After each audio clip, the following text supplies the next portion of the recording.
Hello and welcome to our third edition of our Startup Women webinar of 2023, How I Raised My First 100K and What I Did Next.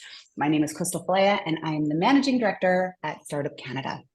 To begin, I would like to acknowledge the land I'm currently on today is located on the traditional territories of the Blackfoot Confederacy, the Siksika, Kainai, and Piikani, and Tsuut'ina, and the Stoney Nakoda Nations, the Métis Nation Region 3, and all people who make their home in the Treaty 7 region of Southern Alberta. We also acknowledge with respect the diverse histories and cultures of all Indigenous people, and I encourage you to take a moment to acknowledge the traditional land that you are residing on today. We welcome you to connect with each other in the chat. Make sure you're sending all of your messages to everyone in the Zoom. Zoom will default to sending messages only to the host and the panelists. So you just need to adjust that little setting before you hit send.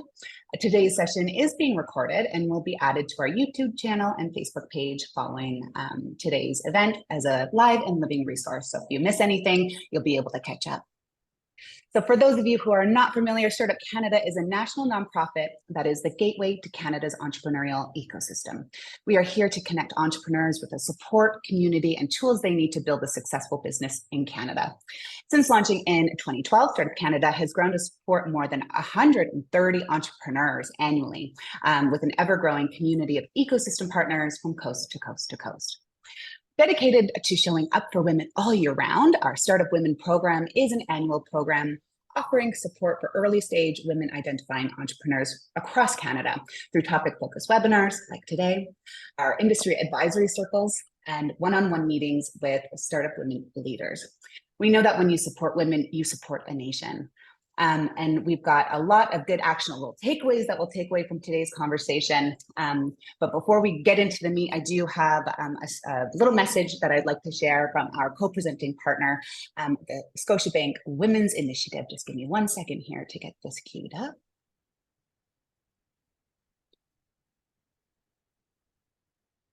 And, oh no.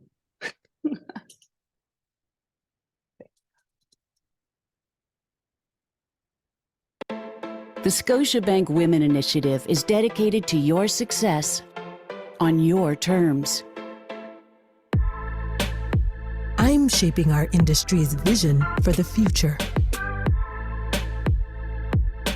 I can expand my business without borrowing from my family.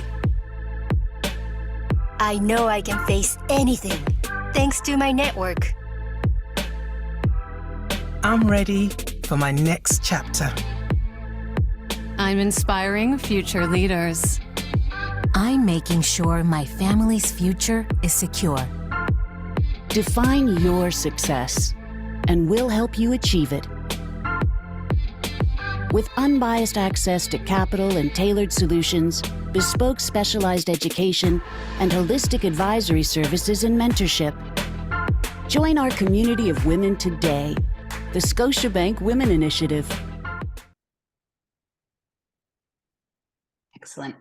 I'd also like to thank our other co-presenting partner, UPS, our program partners, EDC and Mastercard, and our community of ecosystem support partners. We'll add the full list into our Zoom chat in just a moment. Today's conversation will focus on learning from women founders about how they secured their first 100K of funding, from building their pitch decks to getting the signature on the check, and how they use that funding to drive growth for their business. We have some prepared questions for our panelists. However, if you do have a question, please feel free to write it into the Q&A box just located in the bottom function bar on your screen, and we'll do our best to have it live, answered live. Without further ado, I am so honored to introduce our speakers today. Brianna Blaney, co-founder and CEO of Pocketed, a big partner of ours. If you haven't heard her speak before, you're going to love this conversation. She's got a lot of experience and some really great resources to share as well. And Jessica Miao, co-founder of Apricotton, also a really awesome story that I can't wait, if you're not familiar, for you all to hear. And today's conversation will be guided by Shannon Pestun. From being told she was bad with numbers to becoming one of Canada's most sought after finance consultants, our moderator today brings a wealth of experience in entrepreneurship and finance. She's a senior advisor of business and finance for the Women's Entrepreneurship Knowledge Hub, the co-founder of the Finance Cafe, also something you should check out, and a trusted voice on building inclusive economies for educators, government, industry, and the media. A proud Métis woman, Shannon is deeply committed to bolstering Indigenous economic prosperity, driving economic growth, and bringing an Indigenous-centered approach to her work. Shannon, without further ado, thank you so much for being here today, and I will pass the virtual mic over to you now. Crystal, thank you so much, and welcome to everyone. Hello to our online community. And Crystal, like you, I am calling in today from the Treaty 7 territory. So great. I don't think you're from Calgary, are you? I'm not. I'm on the Startup Canada tour, and I'm super excited to be moderating this panel. You mentioned I'm the senior advisor with the Women Entrepreneurship Knowledge Hub, and I will tell you that one of the biggest pain points for women entrepreneurs and other equity-seeking groups is access to financial capital. So I'm super excited to dive into this conversation with Brianna and Jessica and getting just to the heart of how they did it. Which I think is so important, because we know that, there's different financing sources out there, but we're going to be speaking specifically about their fundraising, which we're going to talk about equity financing today. So want to break down some of these terms before we even get started, but we're going to be talking about that private money from equity investors that are coming into your company, helping you to take your company from its ideation, from its startup into a more sustainable growing company. So we're going to get to the heart of this conversation. And Brianna, Jessica, welcome to the conversation. I know our audience is going to learn so much from you today, but I'd love to just have you both introduce yourselves in your own word. If there was a soundbite to who you are and what you do, Brianna, I'm going to start with you. Let's hear your voice. Shannon, thank you. Crystal, great to be here. And thanks everyone for joining us from wherever you are. I am joining from the traditional territories of the Coast Salish people, the Kwantlen, Katsi, Matsqui, and Semiahmoo First Nations. And I'm so glad to be here today. Startup Canada has been a fantastic partner of ours as we've built and launched Pocketed. As Crystal mentioned, I am the CEO and co-founder of Pocketed, and we built Pocketed for exactly the purpose of helping eliminate financial barriers for entrepreneurs across Canada and eventually across the globe. And for us, a huge motivator around that as female founders was specifically eliminating barriers for equity-deserving founder groups, including women, people of color, Indigenous communities, persons with disabilities, and every equity-deserving community. And that has been a huge underpinning in our strategy since our earliest days at Pocketed. So looking forward to sharing more about our funding journey, which for what it's worth has included both government funding, grants, tax credits, as well as equity capital. But most recently, a huge focus on actually making money and revenue. So you will hear that bias show up in some of what I share today. And I'm looking forward to getting into the conversation. Amazing. And Jessica, welcome to you as well. I'll pass it over to you to just tell us again your soundbite, who you are and what you're doing. And a little bit, we'll talk about sort of just the company as well, but just your own quick soundbite in terms of the financing world and how that started for you.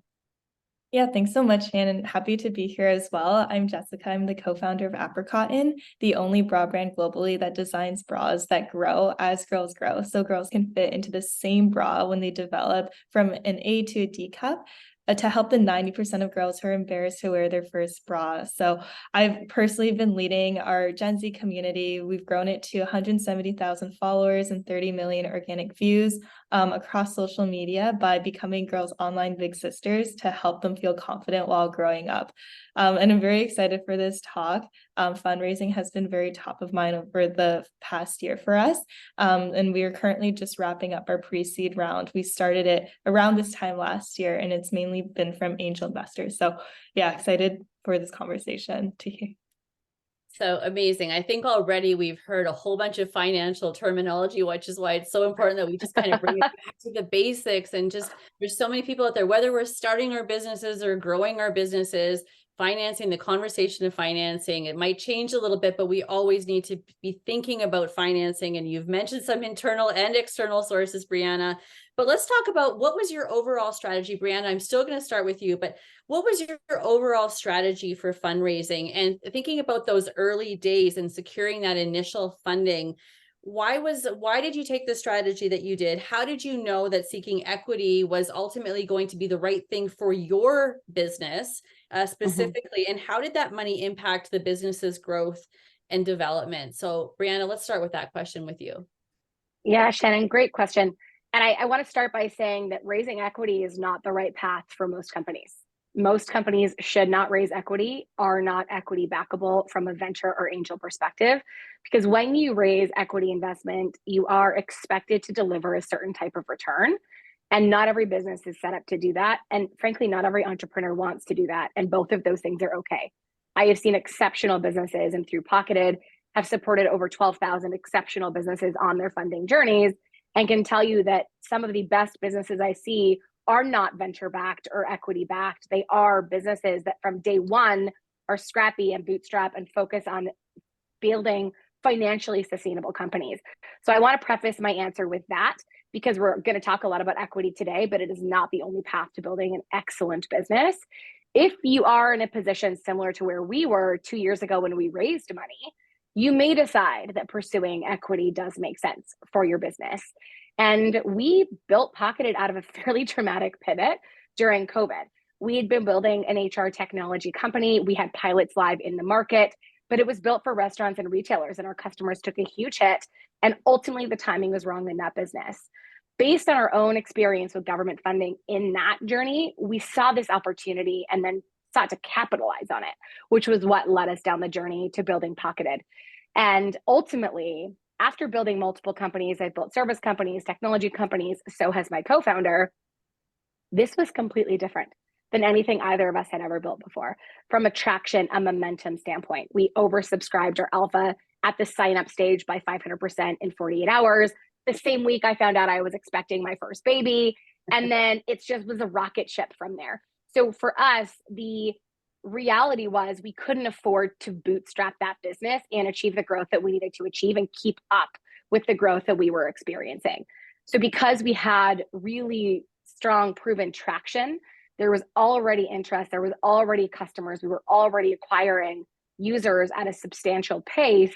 We knew that in order to get to the goals that we wanted to get to in market penetration, in the scope and complexity of our solution, in the value we were seeking to add, we needed more capital than we could afford to bootstrap on our own. We did founder fund in our early days. We also did leverage government funding. At 1.95% of our payroll was covered by government grants, which is part of why we were able to get Pocketed to that point of traction, that key inflection point where we had a compelling data-driven story to take to investors, where we had all of those proven metrics, at least the early ones that matter, because a lot of it's the story at that stage, but we had a clear path forward and track record that showed we were not out to lunch in some of the things that we were saying and the hypotheses that we had. So we knew that equity had to be part of our journey to move faster. And that was a huge impetus to go and raise more money. It was all about investing in fuel for the rocket ship versus building the earliest stages of the rocket ship, which is something that I'm grateful for. If we had raised any earlier, we likely would have raised at unfavorable terms despite the market conditions. Because the earlier you are, the lower your company is likely to be valuated. Especially true here in Canada, sometimes less true in the States, where people can raise wild valuations off a napkin concept. We see that less right now, but that was for us was a big part of it, was we wanted to have established traction. And equity in terms of our long-term strategy, then the market shifted. We've all seen that. We've all heard the headlines. We all see it a lot right now. And that put a different type of pressure on businesses, Pocketed included, where all of a sudden the metrics that we had been encouraged to focus on, growth, user acquisition, growth at all costs, which are terrible metrics, by the way, but also were the wrong metrics. They were not the right metrics for the market. And so we made a big focus shift to monetization and revenue. And that's been our path for the last year. And we are an astronomically better company today than we were a year ago as a result of that. And we had the runway that we had to make choices like that and pivots like that because we raised equity funding and we were smart with our spend of that money, which I know we're going to talk about later today, because that discipline on how you spend the capital you raise is also really critical. But for us, it was purely about growth, the metrics, and having a clear path to scale. Amazing. And there, you had so much wisdom in all of that. I don't even know where to pick up, but I want to go back to 1 second, back a conversation in our conversation to talk about what is equity financing. So we've got the debt financing. Most people think, okay, if I'm starting up a business, I need to go to the bank. That tends to be the first stop, and banks, not equity financing. That's where we're looking at lending and we're looking at taking on debt for the business. Brianna, before we go further, can you just in your own words explain what is equity financing? Absolutely, Shannon. Equity financing is money in exchange for for shares in your company. So you are giving up ownership in your company in exchange for money. They're buying into your business. So it is arguably the most expensive capital you can access because it gives up that stake in your business. It's one of 4 key types of funding for your business, and I think it's important to talk about all of them. So really quickly, debt is another one. Shannon gave the example of going to your bank. Government grants and tax credits, so like government funding is a huge pool. It's non-dilutive and in most cases non-repayable. Non-dilutive means that it does not take ownership in your business. Debt is the same. It does not take ownership in your business. And then my personal favorite form of capital is revenue, which of course is the money that you earn through the services, the solutions, the work that you do as an organization. And I think a really strong funding strategy is comprised of all of those pieces at the right stages in your growth journey, which I hope we'll have time to get into today, because stage fit, like when you're hiring, stage fit, so the right funding at the right time in your business is so important when you're looking at your overall funding strategy. Absolutely. And today, just really important to focus too, that we are speaking about that equity financing. So just getting us into that mindset where we are asking for external investors to invest in our companies, but giving up some control of the company. They're getting shares in exchange for that. Jessica, tell me a little bit about your overall strategy. Why did you pick equity investing for equity capital for your business as a growth strategy and helping you get to the next level? So tell us a little bit about what your strategy was to your initial fundraising and why equity financing was part of that fundraise. Yeah, definitely. So being an early stage fashion brand, it was pretty hard fundraising from VCs, especially in this climate. So we actually decided to go with angel investors and apply to startup accelerators, in which case some of the programs will give you a check for a percentage of your company. So most of our round is made up of angels and Techstars Chicago. And we did have a business line of credit that we haven't touched and over 100,000 in grant funding. So there are other options like Brianna mentioned, but we wanted to seek equity financing so that we could raise a large amount of capital to meet our growth goals. But also we've found out along the way that it was been very beneficial to partner with investors who could also champion us forward. Currently, it's just my co-founder and I running Apricotton, but because these people have been financially invested, they're also more willing to support us on the business side of things too. So let's go into some of those lessons learned, and thank you for sharing why that was part of your strategy. But let's talk about some of the lessons learned. So let's talk about the importance of building strong investor relations. Many of us don't even know where to start in that journey. So if, one of our listeners out there might be thinking, okay, well, how do I get into this space? How do I identify investors? So how did you get targeted in your approach? And what was your strategy when you were looking at building those investor relations? And Jessica, I'll start with you on this one. Yeah, totally. So it was actually very difficult for me to build an investor network at first, especially as a newly graduated entrepreneur. My family immigrated here, so I didn't have any personal connections to raise what your first round is called a friends and family round. And I remember in the beginning, people would ask like, oh, how did the friends and family round go? And we were just like, what rounds? Like, there's nobody that we could give us a sizable check. But attending tech conferences and pitch competitions was a really great way to start to form relationships, especially because those happened in person. And so it felt a lot more organic. And those conversations were the ones we found that actually panned out. And also whenever we met someone that we felt like we built a connection with, that I would actually ask them to introduce me to somebody else in their network. And so that was a great way to expand your network too, is if that one person can't help you, they probably know somebody who can. Brianna, I see you nodding your head here too, really thinking about those networks and being visible. So why don't you top on to what Jessica was just saying about the strategy being targeted and building out that network? Absolutely. Jessica gave some great suggestions, and a lot of our strategies mirrored that. Early on, we also joined accelerators, Entrepreneurship at UBC and Creative Destruction Labs, both of which didn't take any equity, which was a really nice position to be in, but had fantastic investor networks. So they were able to make a ton of introductions to investors early in our journey, because ultimately, like anything in business, you are building a relationship. It's like a marriage. You are with them until you are not running your company anymore. And that is a very long-term commitment for most of us. It's going to be 7 to 10 years in many cases if you have a fairly fast exit. So finding the right investors for your business is important. I want to underscore something Jessica shared in her initial introduction to Apricotton's funding strategy, which was to find investors at the right stage. That's part of finding the right investors is, are you going angel or are you going the venture capital route? Because angel investors and venture capital investors are very different.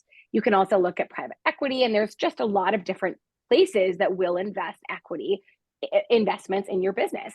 Sometimes you can even get it from strategic players who perhaps are a competitor, a potential acquirer, other players in your ecosystem where there is strategic alignment. And all of those different people can show up at the table to write checks into your business in exchange for equity, depending on the strategy that you're taking and your ultimate long-term plans for the business.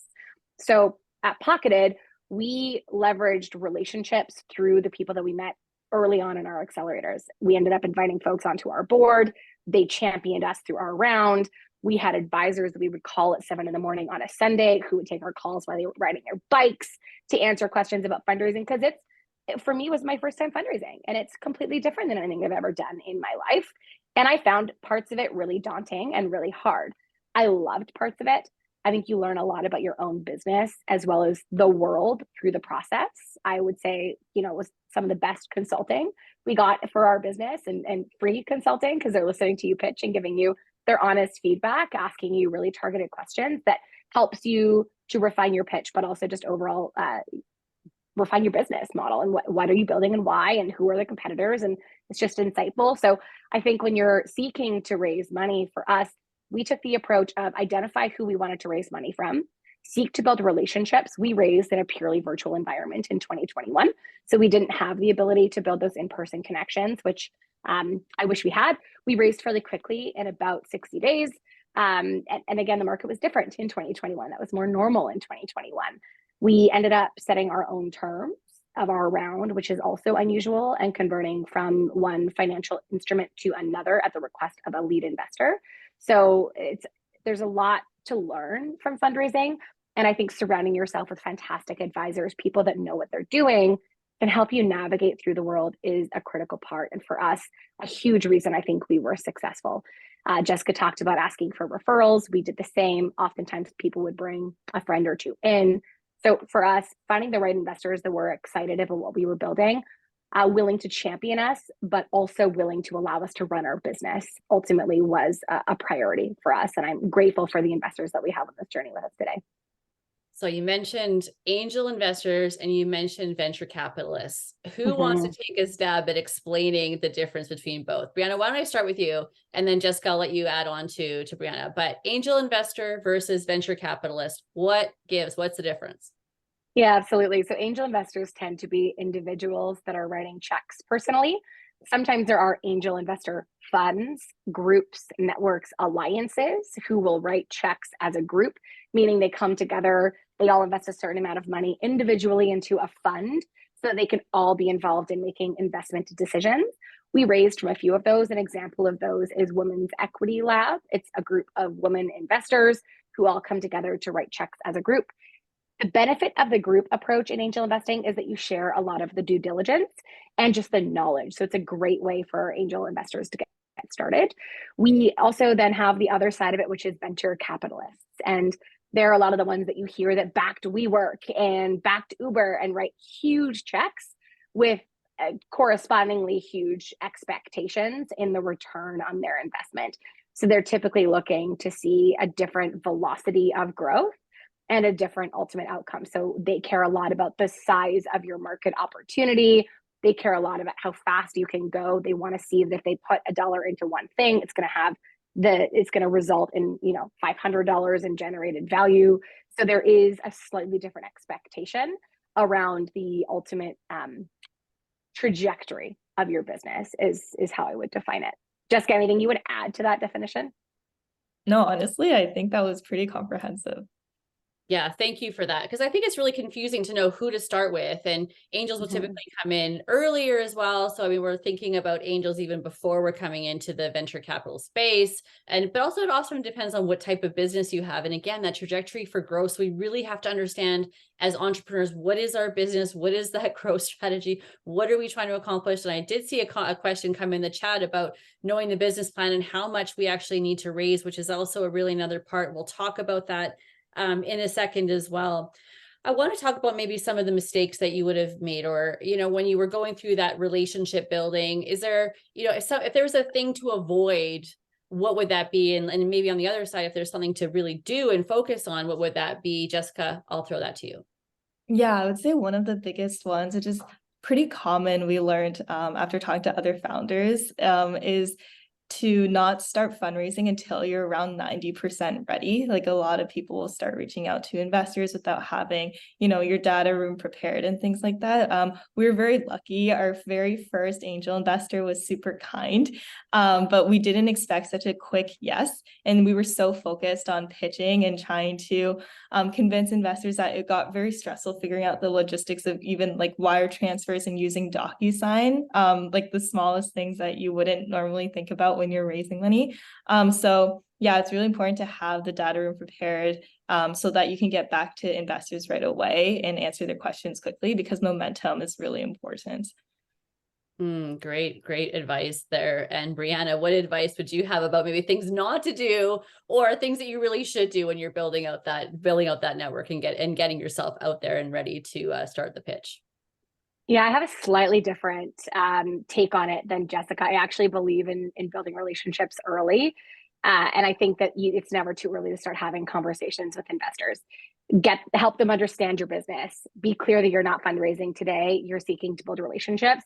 Tell them what you're going to do, and then tell them that you did the thing you said you were going to do. It's a great way to build trust, demonstrate momentum, and ultimately build that relationship. So when you are raising, they understand the business. They've seen you do what you say you were going to do. They've seen all of the things that build trust.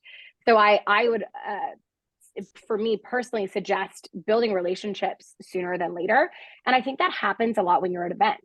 We had a ton of inbound interest in Pocketed way before we were fundraising. And that allowed us to start having conversations so people understood the business. They understood our vision. They understood what we were hoping to do. And then we were able to show them when we accomplished those goals. So I think for us, that was a contributing factor to success. I'll actually share something that we didn't do, but I wish we had done and would do if we were to raise again. That was shared with me by another awesome female founder, Kaylee Astle, who's building Blanca brand. And she was incredibly diligent on sharing updates with investors through the full fundraise. If they had a win, a milestone, something that they achieved through the fundraising journey, they would send a fairly informal and casual update to investors. And it had a huge role in converting investors through their fundraising journey because they were constantly showing traction, momentum, growth, and success. So I think I am in the camp of over communicate. I think it's something that we actually weren't awesome at early on after closing our round. I had a baby like literally 3 weeks after we closed our round and didn't pick that piece up quickly enough again. And I would say learn from my mistake, over communicate with your investors, both through the fundraising journey to help make that process smoother for you, especially because some investors won't be the right fit for today, but they might be in a subsequent round. So have good follow through, nurture them, just like you would expect to do in a sales cycle. And that would be my recommended approach. Two different perspectives on this, but yet really similar. I think, Jessica, you're really saying the same thing, but you're saying don't go into the pitch until you know that you're ready to actually engage with that funding and you know what you're going to do with it. But the relationships are so important. Brianna, I couldn't agree more with you in terms of over communicating to say, here's some of the milestones, because you're constantly selling yourself and the business, and traction is really important because we think about venture capital, we think about angel investments. People want to see what they're buying into. They want to be able to get behind the business. And those are really great ways to do it.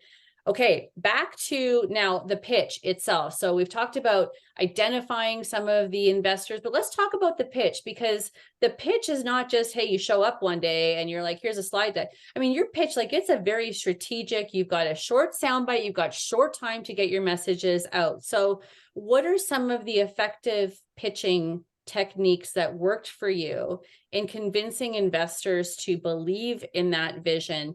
And Brianna, I'm going to start with you. Yeah, candidly, I have never cried more than I cried trying to build and maintain and figure out pitching. Holy smokes. It is a constant lesson in humility. So just for me, at least, it was really hard. And there's no one answer to doing it right or wrong. You have to find the approach that feels the most authentic for yourself. And for me, what that looked like was being over prepared and having a deck. I love to public speak, so that was not a concern for me, but making sure I was communicating the right information in a concise way was always a priority. So I worked really diligently with my co-founder, with advisors, with our board to craft our pitch and constantly refine it based on questions, common areas of feedback or friction that investors felt in hearing our journey. We often got asked certain questions, so making sure we were refining our pitch to answer those questions so they weren't having to ask them. So anticipating those questions, always asking for feedback. I was relentless in asking for feedback in pitch conversations. And I would very bluntly ask the question, what gives you pause about making the decision to invest in Pocketed? And that one question gave me so much insight and then allowed me in the subsequent pitch with another investor to overcome that concern by addressing it head on. Because if one person is wondering that, I guarantee you others are as well. So for me, a big part of it was understanding the business and the growth path that we wanted to do for the business. We went through the New Ventures BC competition here in British Columbia around the same time we were pitching. And that forced us to do things like sit down and write a business plan in a way that I otherwise probably never would have. I like to go and move, but the discipline in that was so valuable. It allowed us to think through things like our go-to-market strategy. How are we going to acquire customers? What will growth look like? Is it going to be geographic? Is it going to be other customer segments, additional products? What does growth look like? And it forced us to think through that, which then we compiled back into the pitch. So for us, it was really centered around understanding our vision for the business, being realistic about what we thought that journey was going to look like. And folks, we got it completely wrong for what it's worth. So know that that also happens. And the business we are today is not the business I thought we would be 2 years ago. And I'm sure we won't be again in 2 years. So that is also normal. But doing your best to understand why you think things are going to go the way you're telling an investor they will go. So for us, I built our financial projections. I built our financial model so that when I was in conversations with investors, and this happened with Women's Equity Lab, they've asked me to pull up our model, asked me who built it, and then asked me to explain them certain things and ask questions. And I was able to refer to these specific cells in our model to answer their questions. So when you're talking to an investor, even if your projections are wrong, and look, kudos to you if they're not, but they were very wrong for us and probably will be for most of you as well. But when you're able to articulate your assumptions, the knowledge, the information that informed the numbers, that goes so far with investors to demonstrate that you've thought it through, that you've considered risks, that you've thought about mitigation strategies. So I would say focus on your growth plan for your business, then craft your pitch to tell that story. And that story will likely look a little bit different depending on the investor that you're meeting with. So my preference evolved to become sending our deck in advance and or a recording of your deck using something like Loom or even Zoom, recording with a little screen share going and just yourself in the corner. So that was a huge thing for us, was doing it that way, sending in advance, and then having a conversation in the Zoom room, as opposed to pitching them in the Zoom room. And that worked really effectively for us. One of the things that I really, really love that you said was it's kind of almost embracing an evolving business plan, because I think you have to have it perfect with investors. But I think one of the gifts that investors can bring is asking us those critical questions that forces us to think about the business in new ways. And the investor wants to see the business be successful, because ultimately when the business succeeds, the investor can look at their exit strategy. They can look at what their payout is going to be. So there are questions, and if there's resistance anywhere, you want to be able to listen to that. And I've heard many investors say, if you're not coachable, if you don't want to hear our feedback, we actually don't even want to work with you. So Jessica, let's flip over to you now and talk about some of those, that same process for you. But let's talk about in the pitch, like what was working for you in your pitch? What did you do incredibly well? How did you convince investors to invest in your company? And also, what advice do you have for creating a compelling and memorable pitch? Yeah, I would say there's definitely a lot of resources online for which slides to put in. Personally, kind of like Brianna mentioned too, we did get a lot of feedback. I think our pitch went through at least 15 revisions to get to where it is now. So, you know, the typical like problem, solution, part is really important. We really like to set the stage because at Apricotton, we're tackling a problem that requires a lot of empathy, especially if you haven't experienced the awkwardness of bra shopping yourself, in which a lot of the times we're pitching to male investors. And so we had a visual photo of Cindy in Victoria's Secret, my younger sister, as a 10-year-old, and you can clearly see that she doesn't fit in with this lingerie store. And we always got some sort of verbal reaction, like people like laughed, and that really brought people in. So I would say try to be able to consolidate the problem in a compelling way, but so that they get it very quickly. And then we also, like Brianna mentioned, focused a lot on our growth plans and how we plan to reach that growth through our go-to-market strategy. And then we also prepped a lot with the Q&A. So there's also tools online. I think if you just Google something like YC interview prep tool, it'll come up, but you can actually get pitch questions that come up every 30 seconds, and you have to answer the question within 30 seconds. We also had a document of, I think, around 30 to 50 Q&A questions, and we wrote down our answers for all of them, especially if questions were asked in different ways. And so we prepped a lot on the Q&A, and so when we got any question, we were prepared to answer it. And I want to go back to something that Brianna had mentioned as well about when we think about growth, we have to understand the financial side of our business to be able to explain that growth. And there's probably some tension because a lot of us are starting our companies as social enterprises. We want to be able to do good in the world, plus run a healthy, sustainable company. But the reality is for most investors, they're looking at growth. And so our framework, even though it might feel awkward to us, is to be able to speak the investors' language. And so growth and talking about the numbers and so talk to me about the importance of how you communicate growth to the investors, Brianna. Yeah, so investors want to both understand what success looks like, what is their money going to buy in the way of your next key milestone as an organization. And of course, there's almost always a financial component to that. We're going to be at revenue threshold X with your capital, at which point we will likely raise more money, seek to exit, go public, etc. Whatever that inflection point is that their money is going to drive you toward. So understanding both what the financial success looks like or what that milestone looks like, but equally importantly, and Jessica's talked about it as well, how are you going to get there? Have you thought about the reality of achieving that revenue milestone? Is it as simple as hiring more people? Is it tackling different channels? Is it expanding beyond your current market? So being thoughtful about how you will get to that milestone is really important. And being super, super, super honest with yourself and realistic about the financial requirements to get to that milestone. Because I can tell you, most of us raise less money than we should. Always take money or consider taking money when it is available to you versus just when you need it, because it often takes significantly longer than you think it will. And be really disciplined in where you're going to spend that money. Think that through. Investors will often ask you the question, where will this money be invested in the business? What is the proceeds of funds? And that is a huge question that investors want to know you've thought about the answer to. Because if you say, I don't know, maybe some marketing, that doesn't sound compelling. But if you're able to articulate, we need to add these 4 roles, this is the milestones along the journey that we intend to add those roles, we'll invest X% in marketing and something else in another area of the business. It tells them that you've thought intentionally about it and built that into your model for how you're going to achieve the financial milestone that you're going to achieve.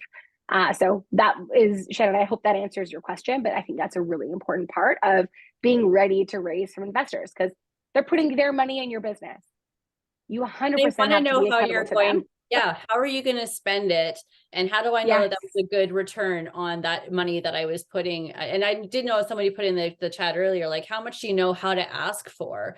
That question is so dependent on every single business, but it's going to tie back, I'm assuming, to, well, why do we need the money? What are we going to do with it? And what is it going to do? How is it going to impact the milestones? Jessica, anything to add to this piece? Yeah, I would say Brianna definitely covered quite a bit of it. So yeah, I agree with everything she said. Okay, so let's go back again. I want to just focus on the pitch. So what are some of the non-negotiable, like what has to be in the pitch deck? Jessica. Yeah, I would say so. We have, the problem, the solution. One of the things early on that we got feedback on was the team. Like, we kind of thought that was, not as important as the product and what we were building.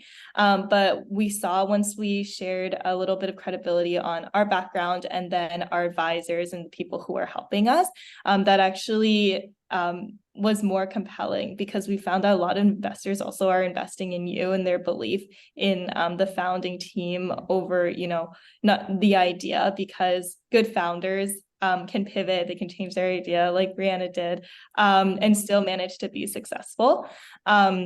So we actually didn't put that slide in until a bit later. And then we did have a slide on the raise, how we're going to spend the money, as well as comparables, the industry, and then other companies, specifically in the D2C space, who have IPO'd or been acquired, to build a case as to what the return could look like for these investors.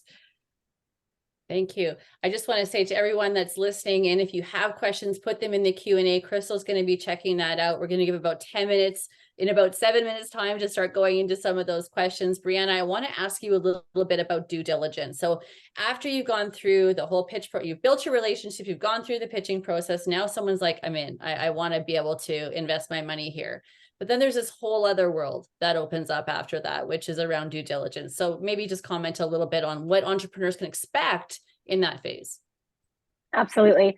Again, when an investor is putting their money in your business, they want to de-risk their investment as much as they possibly can.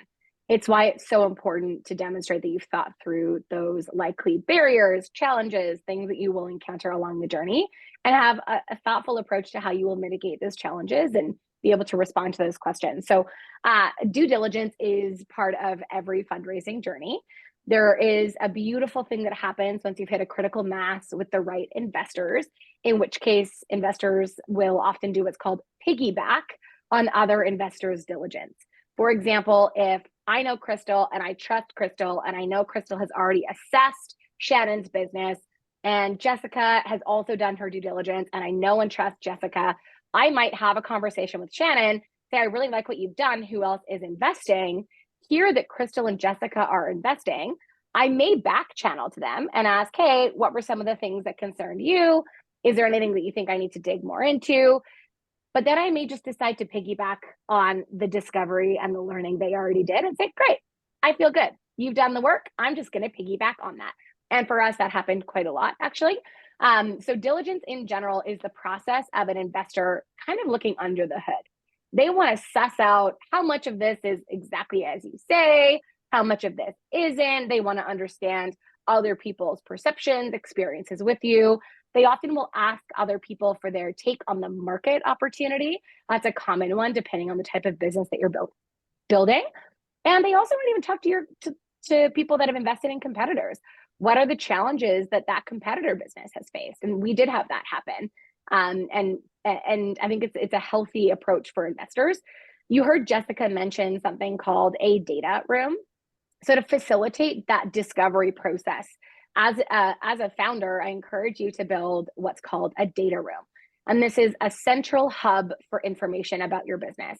It will have the really functional things like your incorporation documentation, financials from previous years, proof that you have filed your taxes, those types of quite functional activities, a list of key executives and their resumes, any core contracts that you've signed with customers, your financial projections, a copy of your pitch deck, your IP strategy. It will have a lot of documentation in it. I'm happy to share some resources with folks that are interested, unless, Crystal, you have a good one handy. But there's a lot of awesome resources about what to include in your data room, and make it organized.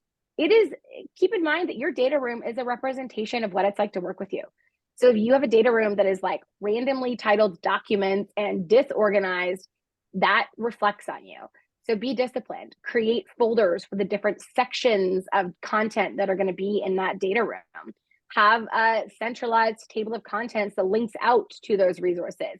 Make it easy for people to navigate. Demonstrate that you are not trying to hide anything. And that goes a really, really long way in building trust and credibility, and demonstrates what it's like to work with you. That attention to detail will go a long way. I also encourage you to use some of the online platforms that exist. There's a number of them. OneDrive or Google Drive are okay proxies that you can use as well, but there are some paid tools specifically for the purpose of sharing resources with investors, which are valuable for a number of reasons, including protecting your information, so making it accessible by certain emails and tracking who's seeing your data, but also allowing you to cut off access if you ever need to, and seeing what documents your investors are spending time in. You can see what they're clicking on and what they're reading and how long they're spending in documents, and that in and of itself is insightful. So that diligence process is quite normal. It does involve the documentation review. We also had quite a few follow-up conversations with investors to discuss questions. In our experience, we only had one investor meet my co-founder in our entire investment journey, which is kind of bizarre. Otherwise, I led her around, but one met my co-founder, who is an absolute boss. So I'm sad more of them didn't meet her. She is amazing. But yeah, that's a pretty normal process, that information review, follow-up conversations, and then ultimately decision-making. I wish this conversation could go on for like another hour, because I know there's going to be a ton of questions, and I still have more questions too. On the due diligence process. So Jessica, I also want you to comment on, as investors are looking under the hood, the importance of you looking under the hood of the investors as well, to see who you're getting into business with. Jessica, maybe I'll close that off with you, and then I'm going to ask what has happened next since the funding round, and then we'll go to audience questions. But Jessica, over to you.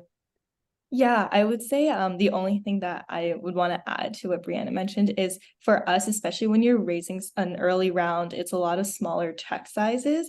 The due diligence process shouldn't be too much heavy lifting. Like I think we had one of our investors joke that our data room was extremely lean, but they actually liked it that way. And we also didn't have too many follow-up conversations. Like I would say you usually have, one or two conversations. It's the pitch, and then maybe they follow up with a bunch of email questions, or the due diligence can just be, questions about how you plan to grow your business. So one other meeting, and then they should be giving you an answer. You don't want to be in the situation where, when you're, asking for a very small check size, you're spending 5 to 6 meetings trying to convince somebody. They're going through your due diligence, your data room, and asking for multiple new documents, all your financial projections, like different ways to, forecast revenue and things like that. Because you're also, like you said, Shannon, you're assessing them, and you also have to value your time and the meetings that you take. So definitely in the early stages, due diligence has been pretty light for us, and we've had most of our angel investors commit after just a couple meetings. Thank you so much for that. So it would not be a full conversation if we didn't loop back and say, so after you raised your first 100K, what did you do next? And Brianna, I'm going to pass this to you, then to Jessica, and then Crystal will go into audience Q&A. Awesome. I just shared a few resources for folks in the chat who are asking more about data room info. After we raised our first 100K, we actually, so in our journey, we raised just over $1 million. We oversubscribed our round. The first 100K is always the hardest. So getting commitments for your first 100K or your first check in general is typically the hardest. And then it's much easier to get other investors to commit once they see that someone's put skin in the game. So like once you've achieved the first 100K, good on you. Go back to all of your investors and put a deadline on when you're closing your round. The power that gives you in forcing people's conversations in hands, and also encourages folks that maybe have been sitting on ice for a number of months, will encourage them to commit. You either have to like commit or move on. So I think for us, the first 100K was the hardest. And once we had it committed, it was going back to investors and corralling the round to get it to close. And then, of course, making sure we were capitalizing on non-dilutive funding, government grants, et cetera, with the money that we raised as well. Thank you. Jessica, what did you do next? Yeah, we did look for more money, but I think what Brianna said is true. Money does de-risk money. We had a lot of investors then that we were able to share their number with for new investors to ask about how the Apricotton growth has been going, which has helped a lot. So some of our investors have done a great job convincing others. And then on the business side, we're currently focused on growing our Gen Z community. So we started deploying our capital to continue growing organically, since currently 90% of Apricotton's revenue actually comes organically. And so we're hiring more content creators, partnering with influencers to just spread the word, because we do really want every girl to feel confident while going through puberty. Amazing. Crystal, I'll let you just tell us what questions are in the chat. You both are so wise, and I wish this conversation keep going. But Crystal, let's go to some of those audience questions. And we have a lot. We've got 13, and I swear we'll try to answer as much as we can in a lightning round here before we wrap up. Otherwise, what we'll do is try to answer as much as we can. So keep tuned for our sort of post-event wrap-up email, and we'll try our best to answer what we can't live. So first question here is, how do you find angel investors, and what information do you need to share with them right away? I know we talked a little bit about what to include in the pitch deck, but is there a slight nuance in the information you need to share with, let's say, an angel versus a VC? Brianna, Jessica, you want to take it? Yeah, I'm going to take it. So how do you build a list of angels? There is a ton of online resources that have lists of angels. So I encourage you to leverage all of those tools and resources. Start attending events if you aren't already. There are so many incredible innovation-centered conferences and events in every market across Canada. It's a great place to start building investor relationships. Many of them will actually have founder-investor like coffee pairings. So take advantage of those, show up to those, and participate. Great way to even get referrals to the right investors, because many of them won't be. So I would say that's, to me, how you start building your list of angel investors. Ask your friends. We're all very, very willing to share as other founders. We know how much you need support, so ask for help. And in terms of the information to share, I initially thought you needed to get like an NDA signed before you said anything about your business. No, that's not real. Most investors will not sign an NDA just to hear you pitch about your business. So be ready for that. And I liked to lead with our story. So when I was initially building relationships with investors, it was all about the story, why we're building what we're building, the goal that we have, the mission that we are in pursuit of. And that was what we led with to get them interested in a second convo. Because your goal in that first intro is to get them interested in talking more to you. So keep that in mind. You don't want to like try to go in for the close on the kill on the first intro. That's great. Jessica, I'm going to flip this next one over to you, actually. And one question that's come in is, how do you create a business plan around how much you need and how many people are required to get the startup going? Kind of feeling like it's a bit of a cart and horse situation, and would love to kind of get more insight on how to create a budget for concept business. So really early stage.